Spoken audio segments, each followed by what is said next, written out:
আচ্ছা ম্যাম, আ অনেকের একটা প্রশ্ন থাকে যে আমার লো AMH মানে হুম, বলতে চান যে আমার AMH কম মানে আমার ডিম কম মানে একটা হুম, একটা গোদা বাংলায় আমি বলছি, হ্যাঁ, হ্যাঁ? আমি মেডিকেল হুম, অত মেডিকেলের হুম, হুম, ইয়েতে হুম। যাচ্ছি না যে আমার ডিম্বাণুর সংখ্যা বা ডিমের সংখ্যা আমার কম। আমি কি খেলে আমার মানে ডিমের সংখ্যা বাড়বে? এমন কি কোনো খাবার আছে বা এমন কোনো সাপ্লিমেন্ট আছে যেটা খেলে আমার ডিমের সংখ্যা বাড়বে? এক্ষেত্রে আমার যেটা বলার হুম, যে ডিমের সংখ্যা তো আমরা ওইভাবে বাড়াতে পারবো না। হুম, আমরা ডিমের কোয়ালিটি বা হুম, গুণমানটাকে বেটার করতে পারি।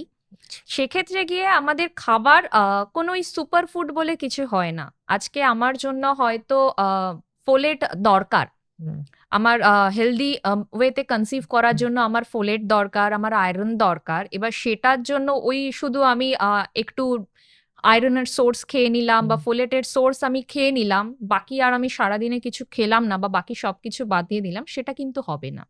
আমাকে সারাদিনের সবকিছুই ব্যালেন্স করে চলতে হবে। ওই যে আমি শুরু থেকেই বলছি হুম, ব্যালেন্স ডায়েট, হুম, যেখানে সব ধরনের নিউট্রিয়েন্টস থাকবে, হুম, সেইটা আমাকে মেইনটেইন করতে হবে। হ্যাঁ, এবার এই এগের কোয়ালিটিটা বেটার করার জন্য আমরা কিন্তু ওই আয়রন রিচ খাবারগুলোকে রাখতে পারি। যেমন আমাদের প্রোটিনের সোর্স। হুম, অ্যানিমাল প্রোটিন হতে পারে, আমাদের মাছ, মাংস, ডিম হতে পারে, আমাদের ডাল জাতীয় যে আমাদের next second class protein source আছে সেগুলোকে আমরা রাখতে পারি। যেকোনো ধরনের ডাল, ছোলা, কাবলি ছোলা, রাজমা এগুলোকে রাখতে পারি। এছাড়াও আমরা যেটা একটু শাকসবজিকে রাখতে পারি। পালং শাক, লাল শাক বা হেলেঞ্চা শাক, যার এলাকাতে যেটা অ্যাভেলেবেল আছে একটু রাখতে পারি। এই জিনিসগুলোকে কিন্তু আমরা রাখতে পারি। এছাড়াও হেলদি ফ্যাট বা ওমেগা 3, সেটা কারোর যদি খুব প্রবলেম থাকে সেক্ষেত্রে লেভেলস গুলো অবশ্যই দেখতে হবে, আমাদেরকে চেক করে দেখতে হবে টেস্ট করে। যদি প্রবলেম থাকে বা খুবই লো থাকে সেক্ষেত্রে আমাদেরকে সাপ্লিমেন্টের হেল্প নিতে হবে। আদারওয়াইজ আমরা গুড কোয়ালিটি সিডস মানে আমাদের পাম্পকিন সিড খুবই ভালো, ফ্ল্যাক্স সিড আছে, সাদা তিল আছে, এগুলোকে ইনক্লুড করতে পারি, সূর্যমুখীর বীজ। কেউ যদি বাদামে সুইটেবল থাকে, অনেকেরই বাদামের সমস্যা হয়, তো বাদামে যদি প্রবলেম না থাকে আমন্ড, ওয়ালনাট, নর্মাল বাদাম এগুলোকে রাখতে পারি। মানে গুড কোয়ালিটি ফ্যাট দিতে হবে, তবে গিয়ে কিন্তু আমাদের হরমোন বেটার কাজ করবে। তো এই পার্টিকুলার জিনিসগুলো দরকার। আর অবশ্যই ওয়াটার ইনটেকটা খুবই দরকার আমাদের, কারণ খাবারগুলোকে প্রপার ওয়েতে ডাইজেস্ট করাটা খুবই দরকার। আমাদের স্টুল পাস, ইউরিনেশন এগুলোও খুবই দরকার। তো এইভাবে যদি তারা একটু চলতে পারে, এই জিনিসগুলোকে ইনক্লুড করলো, তার সাথে তার সারাদিনের খাবারটা থাকলো, আমার মনে হয় যে বেটার হবে। ধীরে ধীরে ইমপ্রুভমেন্ট দেখা যাবে। আচ্ছা। এটা তো গেল মহিলাদের পার্ট। হুম, এবার চলে আসি আমি পুরুষদের ক্ষেত্রে। হুম। পুরুষরা কি করতে পারেন যাতে তাদের স্পার্ম কোয়ালিটি ভালো হয়? তো প্রথমেই যেটা বলার হুম, পুরুষদের ক্ষেত্রে, যদি আমি খাবারের দিকটা বলি হুম, ফার্স্টে, তো খাবারের দিকে যেটা হবে যে সেখানেও আমাকে গুড কোয়ালিটি ফ্যাটটাকে প্রায়োরিটি দিতে হবে। বেশ। ওমেগা 3 হতে পারে হুম, বা এতগুলো যে হুম, সোর্সেস বললাম সেগুলো হতে পারে। হুম, আমাদের ডেইলি মাছ, মাংস, ডিম যেটা খাচ্ছি সেটাও হতে পারে। হুম, তো ওই গুড কোয়ালিটি ফ্যাটটা দরকার, আমার হুম, আয়রনও দরকার, মানে আমাদের প্রোটিন সোর্সটাও দরকার। হুম, হুম। তারই সাথে আমাদেরকে জিঙ্কও দরকার। আচ্ছা। তো এই জিনিসগুলো তো আমার অবশ্যই দরকার। তারই সাথে কিন্তু আমি যেটা বলব যে খাবারটাকে ওই ব্যালেন্সড ওয়েতে ছেলেদের জন্যও প্রযোজ্য এটা, যে সে যেন ব্যালেন্সড মিল ফলো করে। একটা কোয়ান্টিটিটা ম্যাটার করে। ছেলেদের ক্ষেত্রেও তাই, কোয়ান্টিটিটা বা পোর্শন সাইজ যেন সে মেইনটেইন করে খাওয়ার চেষ্টা করে। সে কোন ধরনের কাজ করছে সেটা ম্যাটার করছে একটা প্যারামিটার হিসাবে।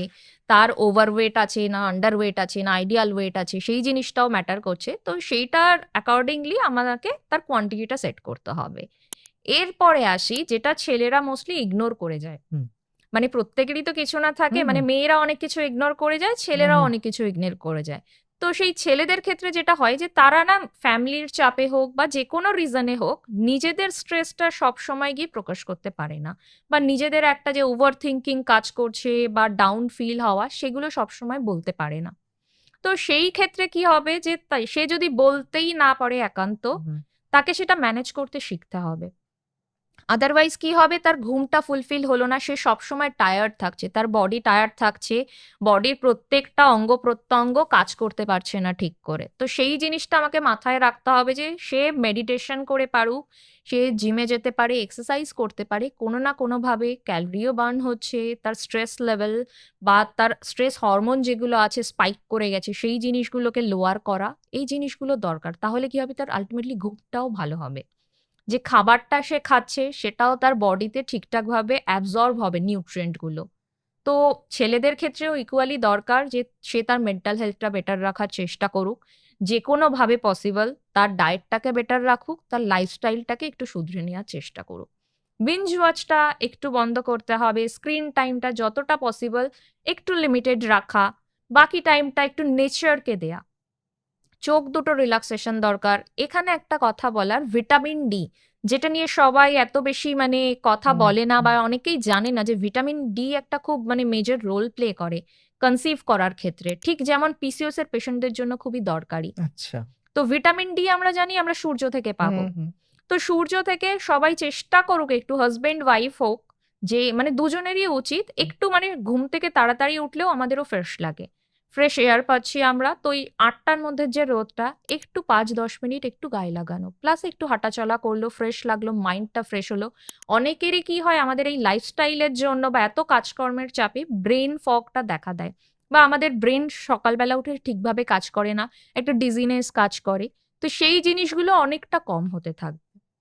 মেন একটাই কথা, হরমোনের ইমব্যালেন্স, কোনো না কোনোভাবে আমার হরমোনের ইমব্যালেন্সটাকে আমার বেটার করতে হবে, মানে নর্মালাইজ করতে হবে, তাহলে আমার শরীর ঠিকঠাকভাবে কাজ করবে। ম্যাম এবার একটা জিনিস আমি জিজ্ঞাসা করব, হুম এই হুম যে ছেলেরা, পুরুষরা হুম আ যখনই সন্তান আসে না তখন আ তারা যদি মনে করে যে না আমার ভিতরে যদি কিছু কমি থাকে তাহলে হতে পারে এর জন্য হুম আসছে না। এবং তারা ইন্টারনেট ঘেঁটে বেশ কিছু হুম সাপ্লিমেন্ট হুম তারা নেওয়ার চেষ্টা করে। তার মধ্যে শিলাজিৎ হতে পারে, হুম অশ্বগন্ধা পাউডার হতে পারে। XYZ বিভিন্ন রকম ফার্টিলিটি বুস্টার এর মতন কিছু হ্যাঁ জিনিস পাওয়া যায়। সেগুলো অনলাইনে পাওয়া যায় হুম আরকি। হুম সেগুলো অনেক সময় এরা কিনে খাওয়ার চেষ্টা করেন। তো এইটা কতটা হেল্পফুল তাদের জন্য?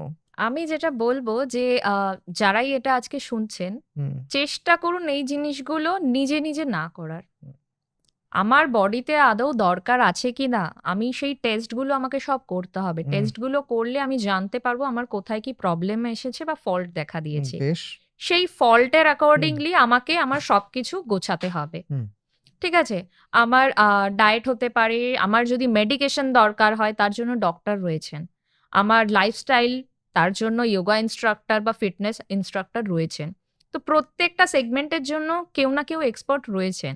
তো আমি বলব যে একা একা এই জিনিসগুলোকে মানে নলেজ ভালো, হুম, সবকিছু জানা ভালো। আমাদের জানা উচিত, আমাদের একটা নলেজ জ্ঞান করা উচিত।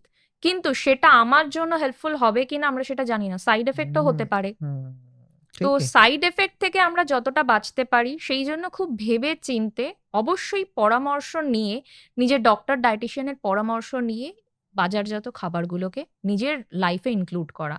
ডায়েট তো পরে বললাম, নিজের লাইফে ইনক্লুড করা।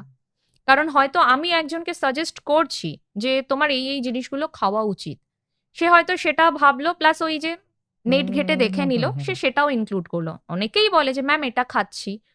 আমি বললি যে আমি তো বলিনি হুম, এই হুম, মুহূর্তে, হুম, তোমার যদি দরকার থাকে, বডির রিকোয়ারমেন্ট থাকে, সেটা ধীরে ধীরে আমিই বুঝতে পারবো বা তুমিও ফিল করবে হুম, যে হুম। তোমার এক্সট্রা আরো দরকার আছে কিনা কিছু।